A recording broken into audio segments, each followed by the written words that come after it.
Hi, my name is Joshua, also known as Master Joshua in the BDSM and leather community. I've been doing professional domination for the last 15 years.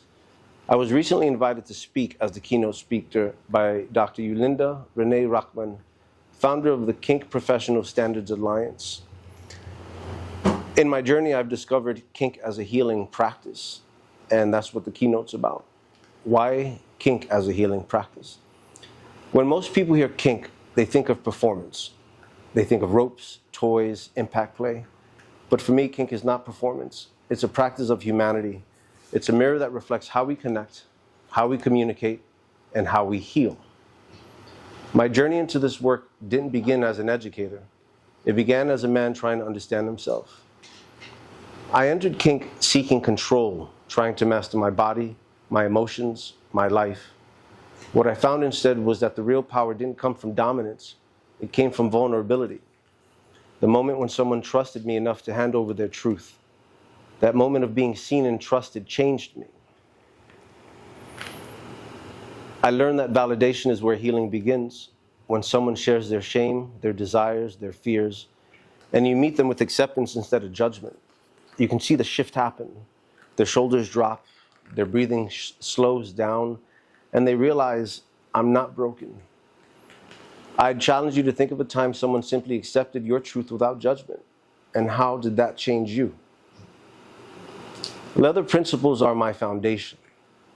Everything I do is governed by leather culture, truth, transparency, and integrity. Leather isn't fashion or performance. It's a belief system. And it's how I govern myself, my behavior, and my relationships. Over the years, I've watched the kink community treat the lifestyle as a hobby, truth and integrity only extending as far as desire. But the deeper work, the healing work, begins when our engagement is absent of agenda, when it's rooted in honor. People don't give you access to their bodies, their time, their energy, or their resources because you ask for it. They give it because you've proven to be an honorable and safe person. As a leather man, I have to lead with that example. I have to go first, being vulnerable, real, and consistent. And that's how others learn what integrity looks like. And it changes their baseline for communication and vulnerability. What values govern your professional practice? Where might integrity be tested by convenience or desire? The heart of the work is healing through practice. Through holding space for others, I learned what healing feels like in real time. When someone breaks down in front of you, ashamed of their kink, their body, their trauma, and you hold steady. You don't fix them, you don't flinch, you just witness. And in that witnessing, they begin to breathe again. They begin to exist again. That's what I mean when I say vulnerability is honest expression. It's the courage to speak your truth without knowing how it will land. When the truth is received with compassion, validation replaces shame. And that's where healing begins. Over time, I've seen how this process evolves. The strength to say no becomes the foundation of self-worth. The power to say yes becomes the act of reclaiming desire. And the ability to reframe past harm, to look at the moments when consent was broken and still say, I have a voice now, is where trauma begins to transform. The confidence to advocate for yourself becomes healing. Learning your worth by how people treat your words becomes healing. Every time someone learns they can stop a scene, they can renegotiate or speak up, healing happens. Every time they're seen in their fullness, healing happens. But what happens when there's rupture? What happens when things go bad, and how do we repair them? Well, that's part of the cycle of trust. Mistakes happen. In kink, as in therapy, ruptures are inevitable. But those ruptures are opportunities. Opportunities to practice accountability and to find language for pain and to experience repair. In my own practice, I've had to learn humility. When I've overstepped or misread a cue, the repair mattered more than the scene itself. Because it was in those moments that I learned what responsibility really feels like. What integrity means when it costs you something. And without mistake, there's no compassion. And without compassion, there's no trust. And without trust, there's no healing. Consider a rupture in your own professional or personal relationship. And what might have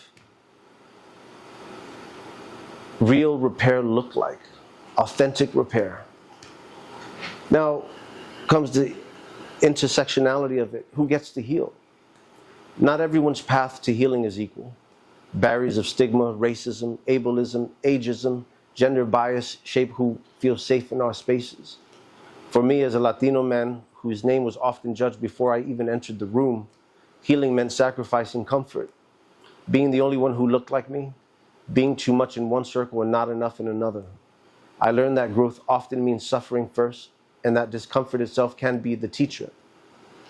Healing demands accountability, community, and emotional maturity. It doesn't erase your identity, it integrates it. And you shouldn't have to abandon who you are to evolve. The practitioner's role in this is responsibility without saviorism. As someone who holds space for others, I've learned that leadership means knowing your limits. My job is to walk beside people as they find their own truth, not to rescue them from it. There are areas where therapy belongs, where mental health professionals are essential. Recognizing when to refer, when to ask for help, is part of the mastery. Integrity isn't about knowing everything. It's about knowing your limits. In closing, I want to challenge you with something. The witness is here to this message. So why kink is a healing practice? Because it's not about the act, it's about the connection. It's about truth, transparency, and integrity in action.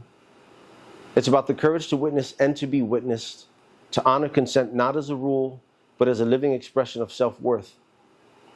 I believe kink can teach the world how to heal. After today, you are no longer just witnesses to that idea. Now you're participants. You carry this knowledge now, and with knowledge comes responsibility.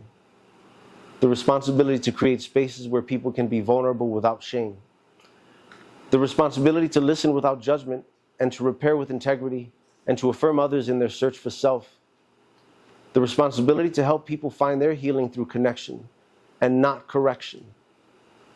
Healing through kink is not my story alone. It's a framework for all of us. If you lead with principle, if you hold space with honesty, if you meet others where they are, then healing begins right where you stand. Thank you. And that was my keynote speech that I delivered at the KPSA Summit. And it's what I stand on. Thank you for joining me.